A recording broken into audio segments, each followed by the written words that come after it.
Assalamualaikum warahmatullahi wabarakatuh. Salam sehat dan bahagia Bapak Ibu guru dimanapun berada. Perkenalkan, nama saya Nuni Hidayati, CKP Angkatan 11 dari SMK Negeri 3 Purwokerto, Kabupaten Banyumas. Pada kesempatan kali ini saya akan melakukan wawancara yang pertama dengan PLT Kepala SMK Negeri 3 Purwokerto, Bapak Prihatin Widianto SPDMM, untuk memenuhi tugas saya di modul 3.1 demonstrasi kontekstual dengan tema pengambilan keputusan berbasis nilai-nilai kebajikan sebagai pemimpin. Assalamualaikum Pak Widi. Waalaikumsalam. Bagaimana kabarnya Pak Widi? Alhamdulillah baik. Bu Nining sehat? Alhamdulillah Pak Widi. Alhamdulillah. Iya, ini sedikit serak Pak. Lagi musimnya batuk. Okay, betul. Pak Widi, sebelumnya saya mengucapkan terima kasih. Pak Widi sudah berkenan meluangkan waktu membantu kami untuk melakukan sesi wawancara untuk memenuhi tugas kami di modul 3.1. Oh, baik Bu ya, silakan. Saya mau mengajukan beberapa pertanyaan Pak berkaitan dengan kebijakan-kebijakan Bapak selama menjadi kepala sekolah di SMK Negeri 3 Purwokerto. Untuk yang pertama Bapak, selama menjadi kepala sekolah, pernahkah Bapak mengalami dilema etika dalam menyelesaikan suatu masalah? Mungkin bisa diceritakan kepada kami Pak, dilema etika yang seperti apa yang sudah pernah terjadi di SMK Negeri 3 Purwokerto. Ya, jadi kalau dilema etika itu kan suatu kondisi benar ya, situasinya semuanya benar tapi kita dalam mengambil keputusan malah jadi bingung karena sama-sama benarnya. Tapi ya mari kita cermati bahwa memang kadang-kadang kita dihadapkan ya pada suatu permasalahan seperti itu. Anak kita, misalnya saya contohkan, ada yang anak itu aktif sekali di kegiatan OSIS misalnya. Orang siswi aktif kegiatan OSIS, dia anaknya pintar misalnya. Tapi karena saing aktifnya di kegiatan OSIS itu, dia lupa tentang misalnya kehadiran tidak di kelas tidak dipatuhi, kemudian tugas-tugas tidak diselesaikan, nilai-nilai masih ada yang kurang. Situasi itu kan sebenarnya dua-duanya ya baik ya bagi anak itu, benar lah ya, benar anak itu aktif di kegiatan, tapi situasinya ketika dia ingin mendapatkan yang seperti teman yang lain, misalnya nilainya paling tidak ya kompeten atau mungkin bahkan mau melanjutkan perguruan tinggi pengen nilai yang baik kan, dia tentunya pengen seperti itu ya, harusnya cita-cita mendapatkan nilai yang baik dengan aktif di organisasi kan sama-sama baik juga. Nah, tapi di dalam situasi tertentu anak itu misalnya ya dengan orang tuanya datang ke sekolah, Pak ini kan anak saya kan pengurus OSIS tapi nilainya ada yang kurang Pak, minta yang instan lah misalnya. Dalam satu kondisi dia mintanya pokoknya saya dikasih nilai yang seperti itu ya. Situasi itu kan sebenarnya ya bisa saja ya wis sudah dikasih, saya tinggal nunggu kurikulum dikasih nilai kan selesai ya. Dirubah gitu. Iya, nilai dirubah. Beberapa sih tertentu dua kondisi tadi benar, tapi yang saya lakukan nanti itu pasti kan salah. Ya. Dilema etika campur bujukan moral ini namanya. Ya, dalam situasi itu mari Bapak Ibu semuanya lah ya. Saya selaku PLT di sini ya, semoga ya masih diberi kesempatan untuk berproses seperti ini. Jadi kita semua kalau ada masalah itu harus cermat, pelan-pelan, tidak perlu terburu-buru, tapi kita melalui ya proses penyelesaian masalah itu dengan baik. Pengambilan keputusan harus tepat lah ya, seperti itu. Karena nanti di sana banyak yang terlibat tentunya, banyak yang menarik. Ya, ini pernah lah ya beberapa. Pernah ada gitu Pak? Iya pernah ada. Kemudian pengambil keputusannya untuk kasus yang satu dengan kasus yang lainnya tidak sama begitu nih? Ya sama. Ya. Kemudian bagaimana ini Pak Widi dapat mengidentifikasi kasus-kasus yang merupakan dilema etika atau bujukan moral yang terjadi di sekolah? Ya, secara umum kalau beda dua kondisi itu kan sebenarnya kalau yang bujukan moral itu lebih ke kalau ada ranah hukum yang terkait di sana ya. Kalau tidak ada ranah hukum ya sebenarnya tidak masalah lah ya. Tapi kalau sudah itu malah lebih mudah yang rujukan moral sebenarnya, karena kita sudah jelas bisa memilih itu salah itu ya. Kayak kita kembali ke beberapa waktu yang lalu kan kita punya persoalan yang mirip-mirip seperti itu ya. Ketika seorang anak dalam petik kemarin itu udah kelas 3 ada kasusnya ya asusila, kemudian kita gimana mengeluarkan secara aturan tidak boleh, kemudian kita diskusi dengan teman-teman juga, karena ini tarik menarik kan banyak kepentingan ya, antara benar salah, antara ya, melanggar hukum, melanggar aturan dan sebagainya, itu kan ini tumpang tindih di sana. Maka ya mudah-mudahan kemarin yang saya lakukan adalah salah satu bagian dari ini, pengambilan keputusan itu. Sementara sudah sampai ke dinas misalnya, itu kan suatu yang, maka mari kita semua ya berproses lah ya, semuanya dilakukan langkah-langkah yang tepat ya, terutama dalam kita mengidentifikasi nilai yang saling bertentangan, kemudian kita identifikasi juga siapa yang terlibat dalam situasi itu, kemudian fakta-fakta yang relevan kita kumpulkan, kemudian diuji kebenarannya, kemudian uji paradigma dan sebagainya, lalu kita lakukan investigasi mungkin yang lanjut ya, kemudian lalu membuat keputusan, dan setelah buat keputusan kita lihat lagi keputusan dan kita refleksikan gitulah. Pada prinsipnya ya agak panjang memang, tapi ya daripada kita melakukan keputusan yang tidak tepat. Berarti itu tadi langkah-langkah ya, langkah-langkah prosedur yang biasa Bapak lakukan selama ini dalam keputusan ketika menghadapi dilema etika atau rujukan moral yang terjadi di sekolah, begitu Pak? Iya.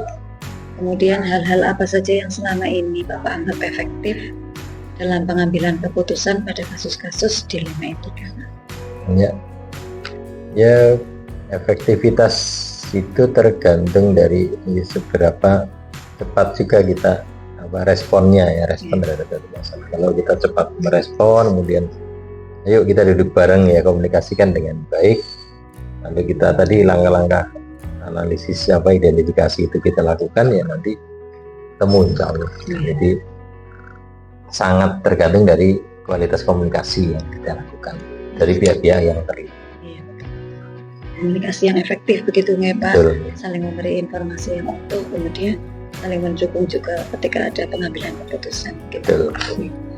Kemudian hal-hal apa saja yang selama ini merupakan tantangan Pak dalam pengambilan keputusan pada kasus-kasus dilema etika yang terjadi di sekolah Pak? Ya, secara umum tantangan ya tadi seiring dengan bagaimana respon pihak terkait itu. Kalau mereka nganggapnya lah santai saja kita menyelesaikannya nanti ya, itu kan jadi tidak cepat, tidak efektif, tidak berlarut-larut lah ya.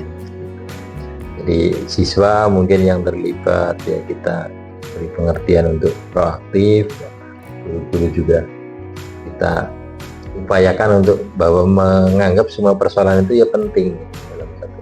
Kita di kesibukan apapun kita melihat bahwa persoalan yang datang itu ya sedang segera diselesaikan biar segera ya itu apa yang kita lakukan, kita putuskan itu berdampak positif. Bisa meminimalisir begitu. Dampak yang lain ya, nanti kan bisa. Kalau berlarut-larut biasanya seperti itu. Harapan kita sederhana ya, ternyata karena saking lamanya ini mengembang kemana-mana. Ya Pak, selanjutnya ini apakah Pak Widi memiliki sebuah rencana gitu Pak, atau tata kelola atau jadwal dalam sebuah penyelesaian kasus dilema etika? Apakah itu Bapak langsung menyelesaikan kasus itu seketika itu di tempat itu juga, atau memiliki sebuah jadwal gitu Pak, misalnya menyelesaikan kasus ini nanti di minggu ini gitu, atau di minggu depan dan sebagainya. Kemudian bentuk atau prosedur seperti apa yang Pak Widi jalankan selama ini? Secara umum kalau jadwal untuk saya tidak ada lah ya, tapi prinsipnya kita di semua lini wakil kepala sekolah kan ada tupoksinya juga. Ya, mereka yang membantu saya, mereka memberi laporan terhadap permasalahan yang dihadapi, tentunya akan sinergi. Kalau timeline yang mereka lakukan misalnya di mahasiswaan, di PK, itu pastinya ada. Maka mari, ini adalah kalau di kepala sekolah sendiri hanya operasional SOP lah ya. Kalau operasional prosedur itu insya Allah ya ada. Kemudian bagaimana saya menyelesaikannya, apakah saat itu juga atau bisa kapan, itu relatif tergantung pada persoalan dan tergantung pihak-pihak yang terkait. Kalau mereka semuanya proaktif, bisa bekerja sama dengan baik untuk bersama-sama menyelesaikan, ya semakin cepat saya kira. Kemudian ini adakah seseorang itu Pak, atau faktor-faktor apa yang selama ini mempermudah atau membantu Bapak dalam pengambilan keputusan dalam kasus-kasus dilema etika yang terjadi Pak? Ya, prinsipnya semua guru karyawan di lingkungan SMK 3 tidak sangat bagus, proaktif ya.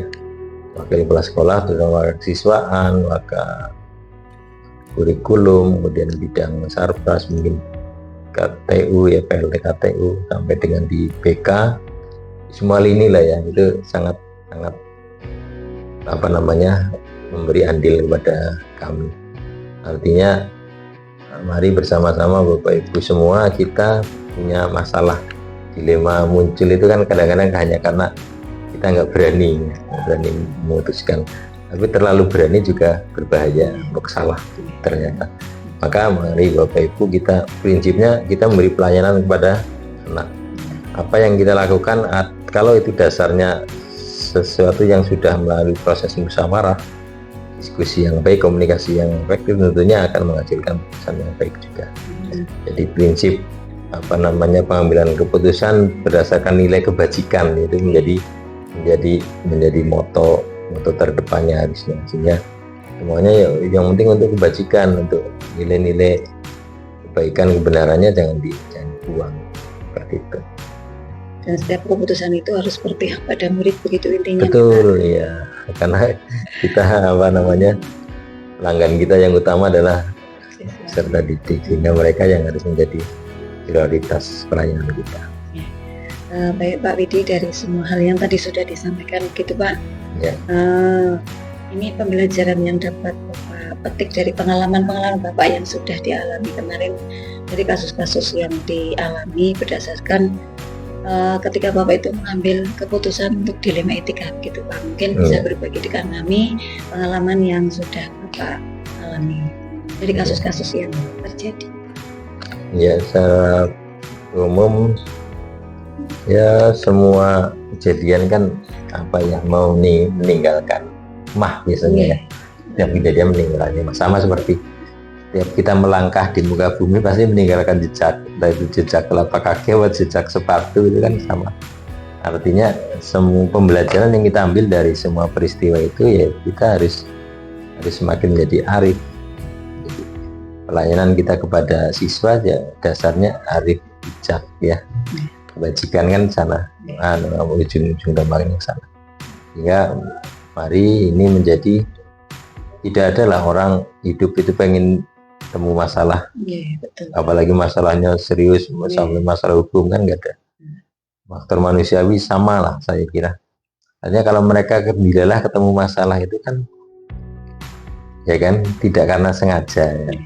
Maka ketika kita ada situasi tertentu yang butuh kearifan kita, ya mari kita lakukan ya, kita dasari dengan itu. Maka yang penting ya memang zaman berubah ya, zaman berkembang. Sekarang masalah itu tidak lagi sederhana. Kalau dulu kan masalah sederhananya seputar mungkin masalah sopan santun, masalah itu. Sekarang tidak, kadang-kadang anak juga situasi sekolah kok kelihatannya ada sengaja dia sudah mengarah ke kriminal dan sebagainya. Bisa saja kan karena pengaruh zaman. Tapi prinsip itu tadi, bahwa kita itu manusia, apalagi di dunia pendidikan, kita tetap mengedepankan masalah tadi, bahwa semua yang kita lakukan dasarnya adalah nilai kebajikan. Seperti itu. Terima kasih nih Pak Widi. Saya rasa untuk obrolan kita pada kesempatan kali ini sudah cukup nih Pak. Baik Bu ya, terima kasih juga. Untuk kegiatan demonstrasi kontekstual kami. mungkin seperti itu saja Pak. Terima kasih banyak. Ya, sama-sama Bu Assalamualaikum. Nining. Waalaikumsalam warahmatullahi wabarakatuh.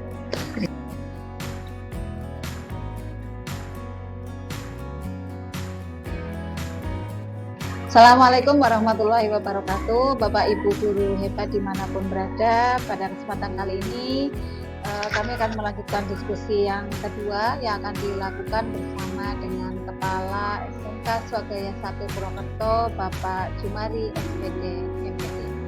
Selamat siang Pak Jumari. Selamat siang Bu Nining, gimana kabarnya? Alhamdulillah luar biasa Pak Jumari. Terima kasih sudah meluangkan waktu untuk bisa membantu kami Pak menyelesaikan tugas kami di CPPN. Baik Pak Jumari, berkaitan dengan kegiatan kami ya, mungkin nanti kami bisa dibantu untuk menyampaikan dilema etika yang terjadi di Swagaya 1 Pak. Selama ini bagaimana Pak Jumari itu dapat mengidentifikasi kasus-kasus yang merupakan dilema etika atau bukan moral yang ada di Swagaya. Pernah ada kasus-kasus seperti itu kan Pak?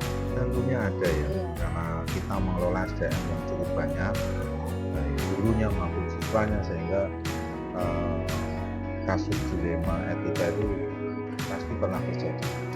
Ya contohnya dilema etika terkait dengan siswa lah ya. Kalau siswa di satu sisi harus melaksanakan kegiatan pembelajaran, sementara di sisi yang lain ada siswa yang mungkin bekerja atau menungguin orang tuanya yang sedang sakit kayak gitu. Jadi itu contoh dilema etika, dan keduanya tidak bisa keduanya itu menjadi prioritas bagi si anak tersebut, karena tuntutan orang tua harus ditungguin misalkan, sementara tuntutan kita selaku sekolah anak tersebut harus mengikuti pembelajaran, maka kita harus bijak di dalam menyikapi kasus tersebut. Ya. Berarti selama ini kasus-kasus yang muncul adalah anak-anak dihadapkan pada dua pilihan gitu ya Pak, Ya. yang memang tidak seharusnya memilih begitu, karena Betul.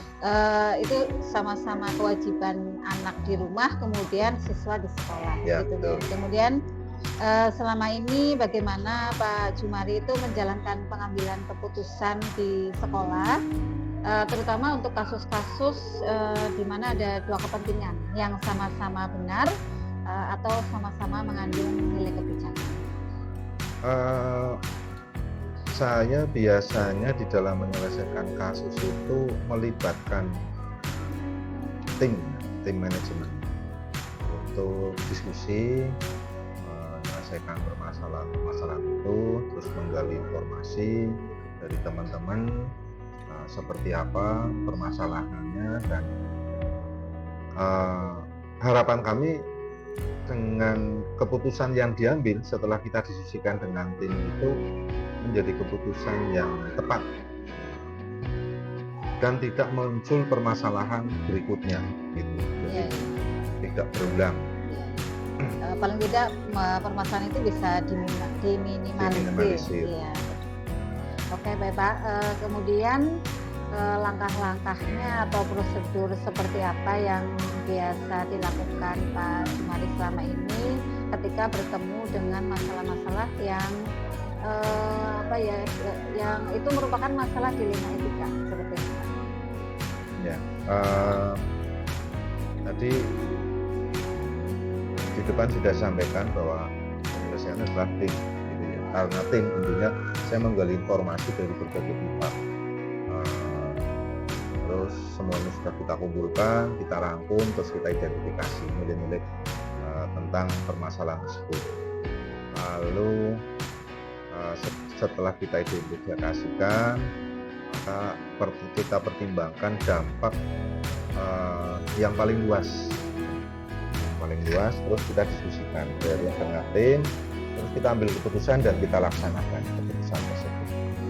Berarti ada prosedurnya begitu ya Pak, ketika sebuah keputusan itu akan diambil, itu adalah merupakan kebijakan dari sekolah. Betul. Baik Pak. Apalagi kebijakan sekolah. Ya. Walaupun kepala sekolah punya hak prerogatif, tapi tetap kita mencoba menggali informasi dari teman-teman. Baik Pak, selanjutnya hal-hal apa saja yang selama ini Pak Jumari lakukan ya di sekolah yang dianggap efektif dalam pengambilan keputusan pada kasus-kasus dilema etika? Hal yang dilakukan dalam mengambil keputusan, tentunya tadi kita melibatkan berbagai orang. Jadi, karena kita punya tim, ya kita libatkan tim, terus kita komunikasi dengan cara transparan dalam membuat keputusan, juga mengikuti prosedur. Tentunya kan ada regulasi, ada aturan yang harus kita pakai, maka kita tetap mengedepankan regulasi itu dan hasil diskusi dari teman-teman. Ya, berarti ini intinya ada komunikasi dan mengikuti regulasi yang ada, gitu ya Pak. Ya, komunikasinya harus saling gitu ya, komunikasinya harus saling mengisi, kemudian saling bisa membantu satu sama lain. Kemudian hal apa saja yang selama ini merupakan tantangan dalam pengambilan keputusan pada kasus-kasus dilema etika yang terjadi di SMK Surabaya 1 ini Pak? Tantangan dalam pengambilan keputusan dilema etika banyak banget ya, karena adanya ketidakpastian memilih keputusan tersebut, bisa saja keputusan itu salah, tekanan dari pihak luar gitu ya, itu merupakan tantangan. Terus ya banyak sekali lah, karena ini melibatkan stakeholder, sehingga bisa saja ancaman bahkan dari luar itu juga merupakan tantangan. Kemudian kalau sebuah keputusan diambil itu kan pasti tidak semua orang itu setuju ya Pak. Pasti ada yang dirugikan, tapi kita mencoba untuk meminimalisir. Baik Pak, selanjutnya apakah Pak Jumari itu memiliki sebuah tata kelola atau jadwal gitu ya dalam sebuah penyelesaian kasus dilema etika? Kemudian apakah ketika menghadapi itu Pak Jumari itu langsung menyelesaikannya di tempat atau memiliki sebuah jadwal untuk menyelesaikan kasus tersebut? Kemudian bentuk dan prosedurnya itu seperti apa yang dilakukan atau dijalankan selama ini oleh Pak Jumari? Terkait dengan permasalahan, ya memang ada beberapa permasalahan yang diselesaikan terjadwal. Namun di masalah ini atau dilema etika misalnya itu saya tidak memiliki jadwal tertentu, tapi kami berusaha menyelesaikan segera mungkin dan memastikan langkah-langkah yang sesuai, yang tepat untuk mendapatkan hasil yang tepat juga. Jadi tidak ada jadwal, misalnya hari ini harus menyelesaikan masalah ini begitu ya Pak. Kalau bisa diselesaikan lebih cepat itu pasti akan jadi lebih baik. Ya, betul. Nah, kemudian adakah seseorang atau faktor-faktor apa yang selama ini mempermudah atau membantu Pak Jumari dalam menyelesaikan masalah, kemudian dalam pengambilan keputusan pada kasus-kasus dilema etika yang terjadi di SMK Surabaya 1? Ya. Karena kita sebuah organisasi, tentunya kita punya struktural, kita punya SDM bawah, sehingga dukungan dari tim manajemen ini dan seluruh guru, karyawan, semua stakeholder itu sangat berpengaruh dalam menyelesaikan kasus ini, gitu ya. Bahkan bisa aja kita libatkan orang dari luar, gitu ya. Bisa konsultan, bisa psikolog dan lain sebagainya. Jadi dalam mempertimbangkan atau memudahkan dalam mengambil keputusan, ya bisa saja kita libatkan pihak-pihak dari luar. Namun sih selama ini kita bisa atasi permasalahan itu sendiri, belum melibatkan pihak dari luar. Ya, oke Pak. Berarti selama ini masalah-masalah bisa terselesaikan oleh tim sendiri begitu ya Pak, dari SMK Surabaya 1. Kemudian dari semua hal yang telah disampaikan ini Pak, pembelajaran yang dapat Bapak petik dari pengalaman dalam pengambilan keputusan dilema etika selama ini yang terjadi di SMK Surabaya 1 itu seperti apa Pak?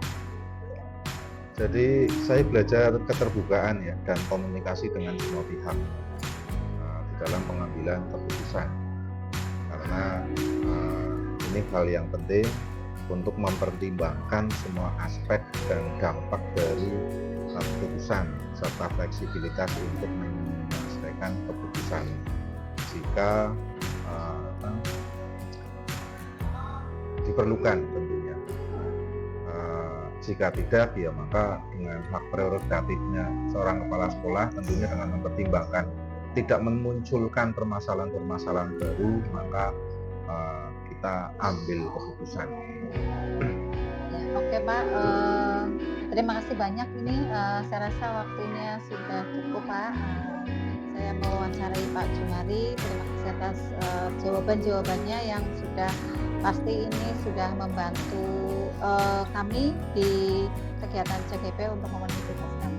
Selamat dan sukses, cepat selesai. Amin, amin. Jadi Terima kasih. guru penggeraknya. Ya, angkatan 11 Pak. Angkatan 11. Iya.